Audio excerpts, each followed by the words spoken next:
लिए जब नंदुरबार महाराष्ट्र जा रहे हैं तो हम तो नंदुरबार महाराष्ट्र वालों का भाग्य ही कुछ कह सकते हैं कि इनकी किस्मत बैसाख महीने में कितनी प्रबल होगी कि कुबेर भंडारी का महाकाल राजा का कथा का एक दिन का रसतत्व सुनने को मिलता है।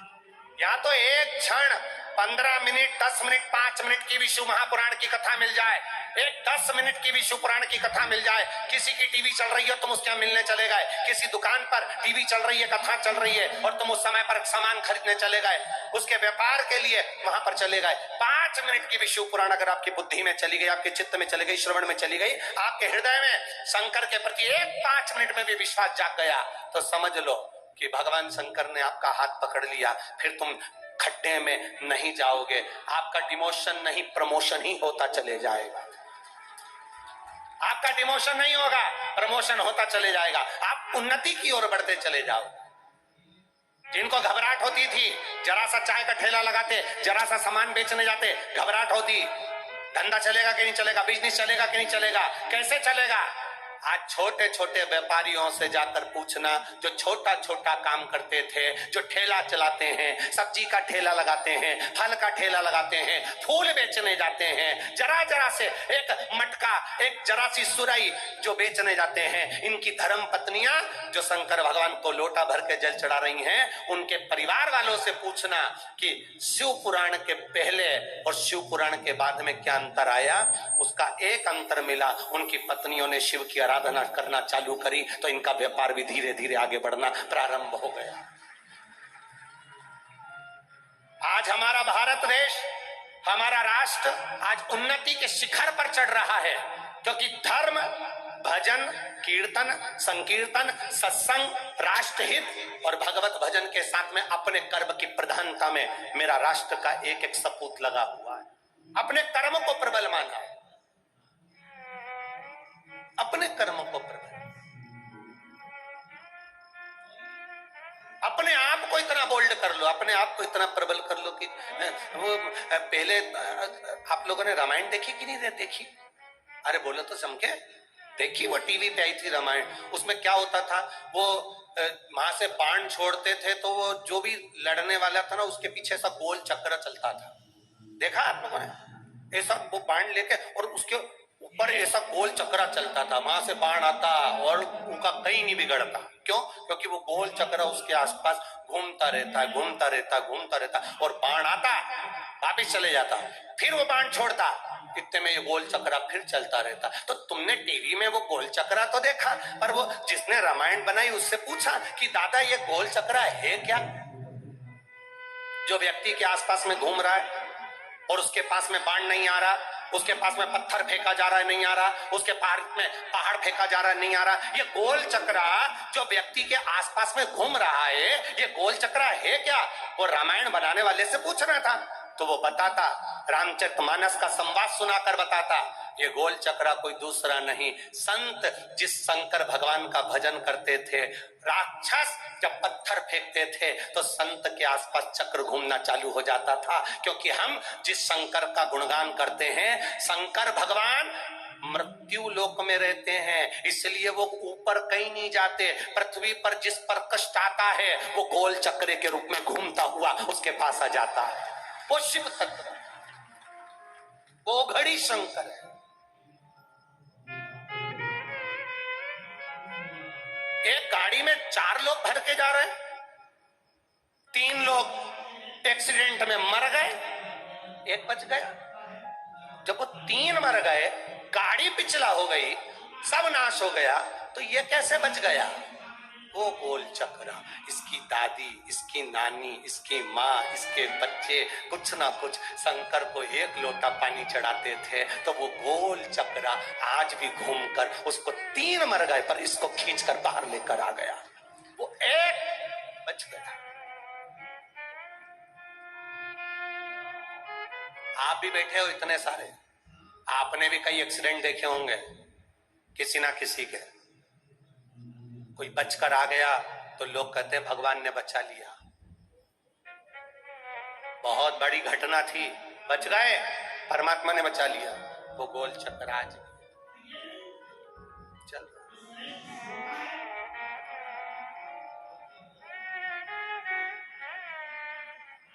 चलता है, चक्र। जब भगवान विष्णु ने भगवान शिवजी को प्रतिदिन 108 कमल के पुष्प देना थे और एक दिन कमल का पुष्प नहीं मिला, भगवान विष्णु ने अपनी आंख निकालकर शंकर भगवान को दे दी। शंकर भगवान ने अपना सुदर्शन चक्र भगवान विष्णु को दे दिया। भगवान विष्णु ने कहा, आपने अपना सुदर्शन चक्र मुझको दे दिया, मैं सुदर्शन चक्रधारी हो गया, मैंने अपनी आंख निकालकर आपको दे दी, आप त्रिनेत्रधारी हो गए। अगर चक्र मेरे पास में आ गया तो आप अपने भक्तों की रक्षा कैसे करोगे? ये भगवान विष्णु के शब्द हैं भगवान नारायण के, भगवान शिव जी से। आपने सुदर्शन चक्र मुझे दे दिया, आपने सुदर्शन चक्र मुझे प्रदान कर दिया, और सुदर्शन चक्र अगर मुझे दे दिया तो आप अपने भक्तों को, जो आपको बुलाएगा, महाकाल कहकर बुलाएगा, काशी विश्वनाथ कहकर बुलाएगा, सोमनाथ, नागेश्वर, मल्लिकार्जुन, कुंदकेश्वर, एकनाथ, एक के रूप में तुम्हें आमंत्रित करेगा। तो आप जब सुदर्शन चक्र मेरे पास में होगा तो आप अपने भक्त की रक्षा कैसे करोगे? पूछा भगवान विष्णु ने। अब भगवान शंकर मुस्कुराकर कहते हैं, सुनो नारायण, मुझे सुदर्शन चक्र उठाकर रक्षा करने की जरूरत नहीं पड़ेगी।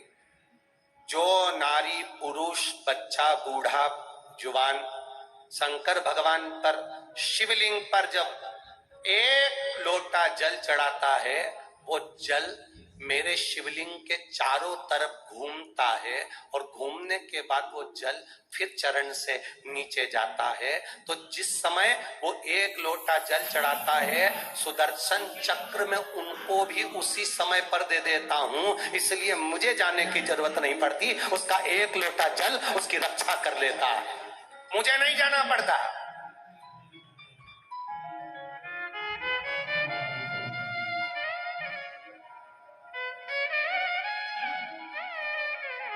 वो नहीं आए।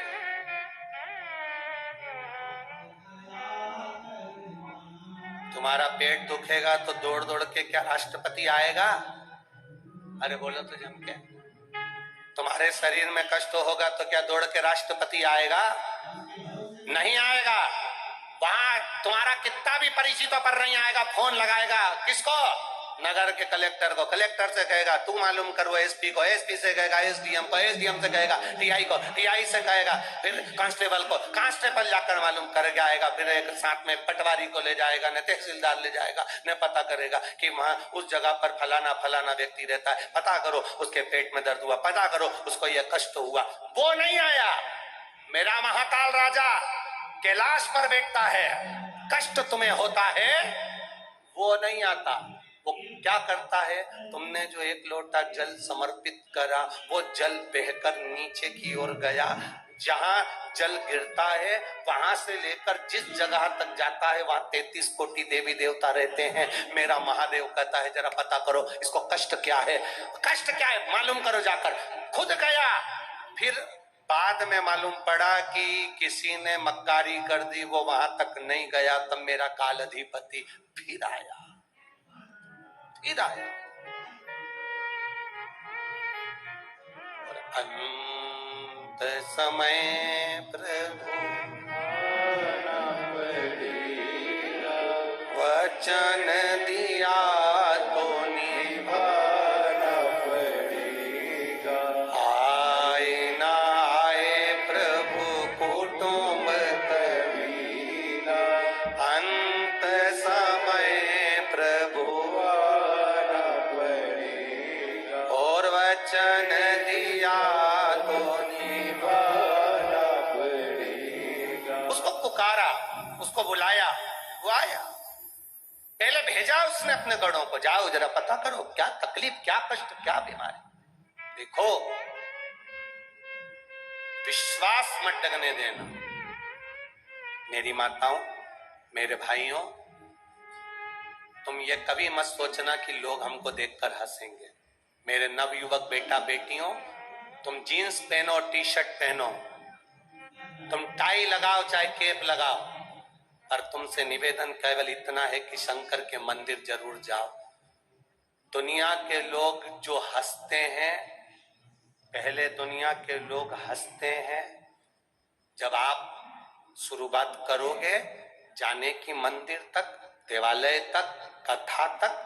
दुनिया के लोग पहले हंसते हैं, फिर दुनिया के लोग जब तुम थोड़ा थोड़ा आगे बढ़ने लगोगे तो ताने कसते हैं, और जो फिर ताने कसते हैं जब आप पूरी उन्नति की ओर बढ़ जाते हो फिर मुंह उतार कर पड़े रहते हैं।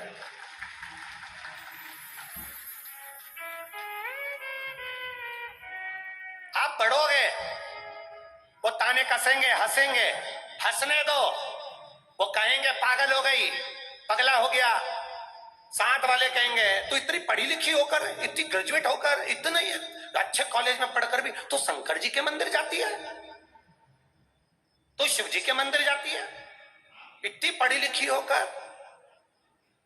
तो जवाब दे देना चाहिए, अपने बाप के घर बेटी कभी भी जा सकती है, उसमें क्या सोचें। मित्र कहेंगे अरे यार क्या है तू इतनी जोरदार है, क्या बॉडी शॉडी बना कर रखी है, क्या जोरदार है, और शंकर जी के मंदिर में जाकर लोटा भर के जल चढ़ाता है, तेरे को शर्म मरम नहीं आती? उसमें क्या दिक्कत है? शिव मेरा बाप है, शंकर मेरा पिता है। शिव महापुराण में जब भगवान शंकर और पार्वती का मंगल विवाह हो रहा था, पंडित जी ने पूछा तुम्हारा गोत्र बताओ। शिव जी ने कहा मेरा गोत्र नहीं, केवल शिव नाम काफी है, और संसार के लोगों के लिए केवल एक शिव का स्मरण काफी है पार उतरने के लिए, केवल शिव नाम काफी है। छत्रपति शिवाजी जब युद्ध के मैदान में उतरते थे, एक ललकार भरते थे, हार हार। एक ललकार छत्रपति शिवाजी भरते थे और सामने खड़े विरोधियों का भी दम निकल जाता था केवल एक ललकार में। और पूरे कलयुग में जो शिव युग आया है, ये शंकर जी की एक ललकार है जिसमें पूरा विश्व हिला पड़ा हुआ है। एक ललकार। छत्रपति शिवाजी कहते थे हार हार।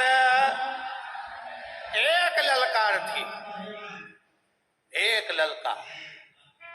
राम जी के युद्ध में भी एक ही ललकार थी, एक ललकार। आप लोगों ने वो भजन सुना होगा, पापियों के नाश को, धर्म के प्रकाश को, राम जी की सेना चली, राम जी की सेना चली, हर हर एक शब्द का नाद था। राम जी और रावण के युद्ध में भी एक शब्द का नाद था, शिव के नाम का। महाराणा प्रताप ने भी जो युद्ध लड़ा उसमें एक शब्द का नाद था, हर हर महादेव। एक शब्द भारी है, पूरे विश्व के लिए बड़ा प्रबल है, वो शिव का नाम, वो शंकर का नाम, वो घड़ी मेरे महादेव का नाम है। वो सहजता नहीं है मेरे महादेव का नाम, सरल नहीं। जिसने जान लिया, जो पहचान गया कि एक वो नांदुरबार वाले इतने चतुर, ने कहा एक दिन की मिले पर मिल जाए बस शंकर का नाम, एक दिन बहुत बहुत, एक मिल जाए बस थोड़ा शिव का दर्शन। ये शिव महापुराण की कथा में जितने भी आए हैं ये शंकर के भक्त हैं, शिव के गण हैं, शंकर का स्वरूप है। यहाँ से आप लोग जब जाते हैं ना, इन लोगों का मुख का दर्शन कर कर जाते हैं तो जिंदगी वैसे ही कृतार्थ हो जाती है, क्योंकि भजन में कोई रात भर इन लोगों से पूछा जाए ना, हम लोग अगर जाए भी, आप लोग तो, हम लोग तो यहाँ आते नहीं, क्योंकि आएंगे तो तुम लोग छोड़ते नहीं। अगर आप लोग इसमें जाकर पूछेंगे तो किसी की फैक्ट्री का है, किसी की दुकान है, किसी के स्कूल चल रहे हैं, किसी का काम चल रहा है, घर से कोई भी मांगने वाला नहीं है। यहाँ जितने बैठे हैं ये केवल शंकर के भक्त हैं, कुछ ना कुछ बाबा से मांगने आए और बाबा ने किसी ना किसी को दे दिया तो कथा सुनने के लिए आए हैं। यहाँ कोई, बाबा सबको दिया, सब, कोई खाली नहीं, कोई खाली। सब भरा। एक बिस्कुट का पैकेट दे तो ये सोचकर मत देना कि किसी भिखारी को दे रहे हो, ये सोचकर देना आज मेरे शंकर भगवान को खिलाने का मौका मिला है, मैं शिव जी को खिला रही हूँ। एक पूड़ी और सब्जी का पैकेट भी दे तो सोच कर देना कि शंकर पार्वती को खिला रही हूं। देपालपुर वासियों, धन्य हैं आप जो आधी आधी रात को कोई खिचड़ी, कोई पूड़ी, कोई बिस्कुट, कोई वेपर्स, कोई मिक्सचर, कोई फल, कोई अंगूर ले लेकर आकर आपने आधी आधी रात को बांटा। पूरे देपालपुर वासियों को धन्यवाद देता। साधुता है आपकी जो आपने समर्पण किया, जो आपने समर्पण किया, साधुता है आप।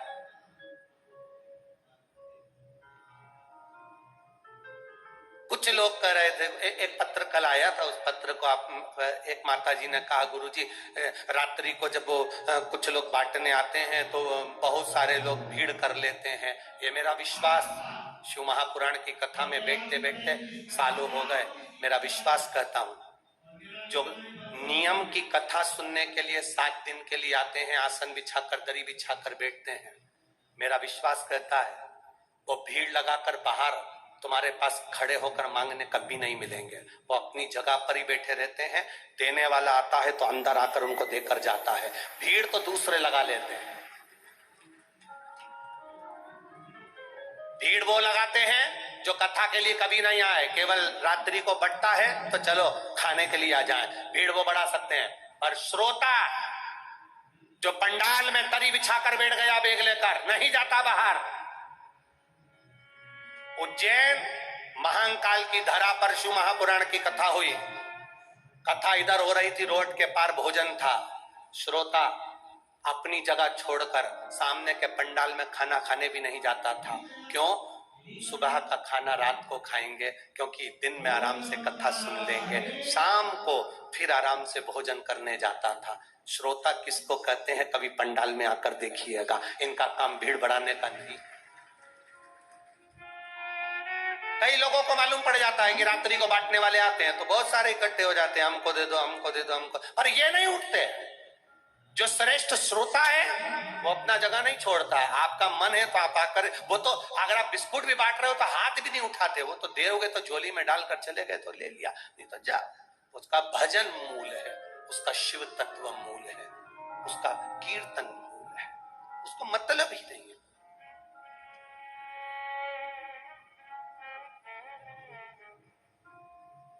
उसका कीर्तन मूल है। आप अंदर आए पंडाल में, बैठे उनके पास में, आपने दे दिया, उनने ले लिया। पर आप सोचे कि वहां बट रहा है वहां चले जाओ, वहां बट रहा है वहां चले जाओ, तो ये कथा सुनने के लिए आए हैं। कोई घर से कमजोर नहीं है, सबके घर में गाड़ी है, सबके घर में कूलर है, सबके घर में एसी है, सबके घर में सोफा लगा है। बस उसके भरोसे आते हैं, कथा सुनते हैं, चले जाते हैं। कथा सुना, चले गए, अपनी भक्ति करी और चले गए, भजन किया और चले गए। इसीलिए कथाओं में ज्यादातर वीआईपी पास की व्यवस्था हमने बंद करवा दी है, क्योंकि वो लोग आके बैठ जाते हैं और आपका कोई वीआईपी आता है, आप उनको उठा देते हो तो हमारा मन दुखता है। शिव उठे हमें पसंद नहीं आता। इसलिए वीआईपी पास की व्यवस्थाएं कथाओं में बिल्कुल बंद सी करवा दी कि आपके रिश्तेदार हैं, 1 बजे कथा चालू होगी, आपके रिश्तेदारों से कह दो 10 बजे आके पंडाल में बैठ जाओ। मालूम पड़े आखिरी में बिंदा बिंदी लगा के 2 घंटे तक धागे से लाइन खिंचवा के फिर आए तो क्या मतलब की कथा सुनने आई। 2-4 बार झामर झुमका दिखा के, पल्ला मल्लू लेके ऐसी वैसी चले और बाद में सोचे कि कथा मिल जाए तो कथा क्या खाक मिले। 2 घंटे तक तो एक्शन ही मारती फिरी, क्या मतलब कथा का? यहाँ कथा सुनने आयो, अलमस्त होकर आओ, अलमस्त होकर शिव के धाम में अड़भंग होकर जाइए, आनंद के साथ जाइए। और जब आनंद के साथ कथा सुनने जाओगे तो वो क्या देगा, कितना देगा और कितनी झोली भर देगा, 3 महीने में अगला पत्र तुम्हारा भी पहुंचा हुआ मिलेगा, निश्चित है। अड़भंग होकर जाइए। भोलेनाथ दया करना, मैं भरोसे हूँ। हम उसके सहारे, उसके भरोसे पर जिए, और जब उसके भरोसे पर जिएंगे सुख का अनुभव होगा, आनंद का अनुभव होगा, रसतत्व का अनुभव होगा।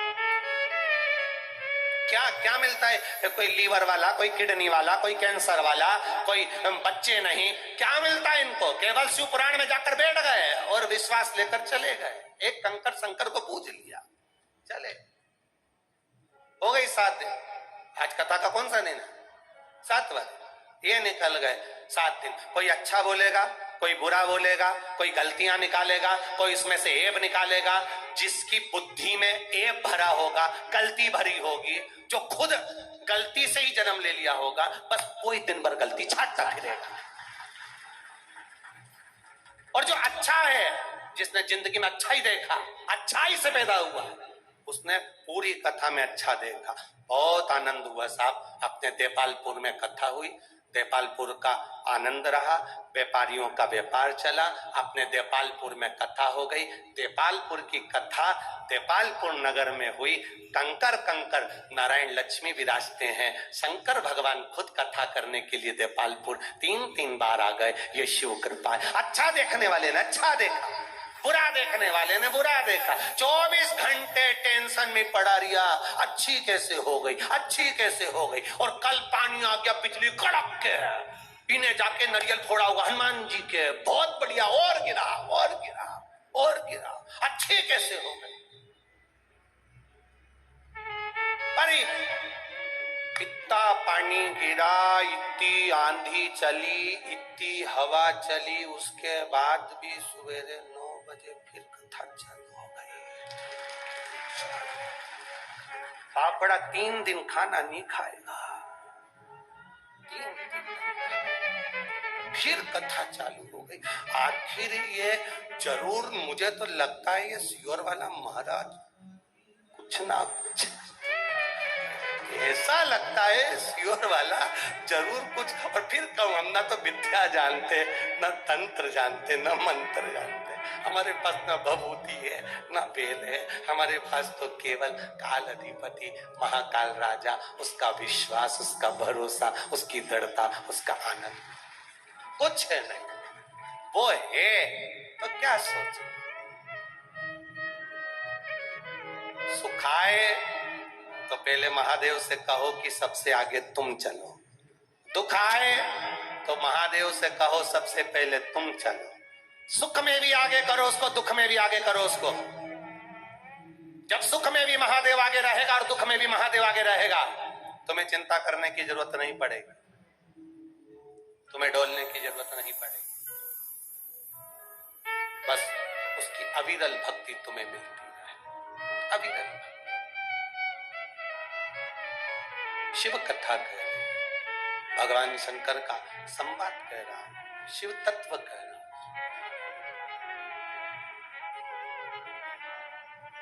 आपकी भक्ति, आपका विश्वास, आपकी दृढ़ता शिव कथा वर्णन कर रही है। माता प्रसूति ने, माता प्रसूति माता देवहूति को ज्ञान प्रदान करती हैं, और देवहूति माता के गर्भ से एक पुत्र का जन्म होता है जिसका नाम कपिल देव। सुंदर, कहा मां सबसे सुंदर अवस्था है, कपिल देव अपनी माता देवहूति को ज्ञान दे रहे हैं, सबसे सुंदर अवस्था है मां, सबसे सुंदर। मां, लोग कहते हैं बुढ़ापा बेकार होता है, कपिल देव जी महाराज अपनी माता देवहूति को ज्ञान दे रहे हैं, क्योंकि माता प्रसूति से देवहूति ने जो सुना था, उससे जो संतान हुई थी वो ज्ञानी संतान हुई थी। मां, दुनिया के लोग कहते हैं बचपन अच्छा रहता है, जवानी अच्छी रहती है, बुढ़ापा बेकार रहता है। कपिल देव जी महाराज अपनी माता देवहूति से कहते हैं बुढ़ापे से बढ़िया कोई सुख नहीं है मां। हाथ थर थर कांपता है, हाथ में माला पकड़ लो, एक मनके की जगह दो खसक जाते हैं। राम जी को 2 मनके का फल देना पड़ता है, 2 मनके का फल देना पड़ता है। बुढ़ापा आता है माँ, मुख में से दांत चले जाते हैं, केवल जिभ्या रह जाती है, वो भी भजन के लिए रहती है। बुढ़ापा आता है माँ, आंखों से दिखना बंद हो जाता है। भगवान चाहता है तूने इन आंखों से संसार को बहुत देख लिया, अब भीतर की आंख से मुझे देखना चालू कर दे।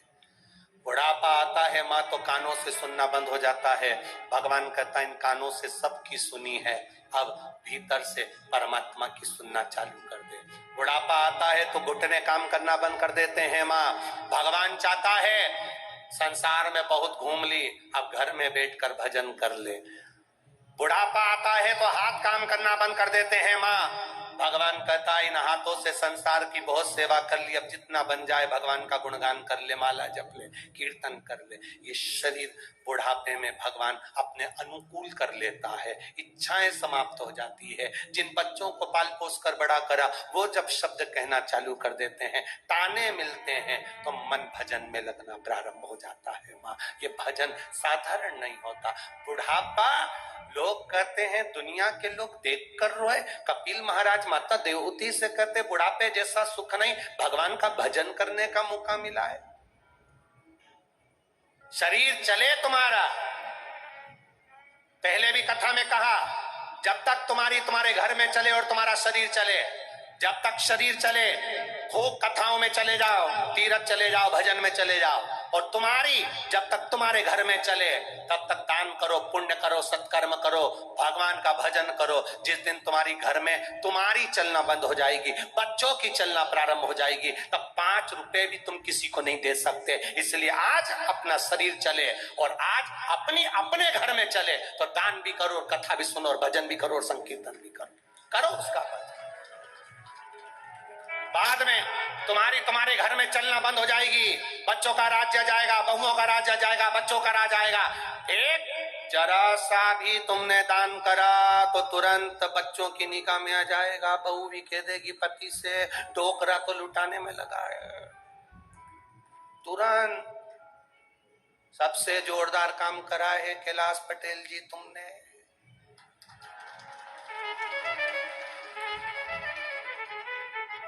जब तक तुम्हारी चले सत्कर्म कर लो, जब तक तुम्हारी चले भजन कर लो, जब तक तुम्हारी चले दान पुण्य कर लो, संकीर्तन कर लो, कीर्तन कर लो, और जब तक तुम्हारा शरीर चले तब तक कथा, भगवान, सत्संग, मंदिर, देवालय सब टूट जाओ। जिस दिन बच्चों की चलना चालू हो गई उस दिन हालत खराब, कोई नहीं करने देगा दादा। तुम्हारा मन होगा शिव पुराण करा लूं एक बार, मन में आ रही है मेरे, शिव पुराण करा लूं, मन में आ रही है। इतने में छोरा बोल दिया फसल नहीं आई है, घाटा लग गया है, फालतू की बात मत करना। तो फिर पिताजी ये भी नहीं कह सकते फिर गाड़ी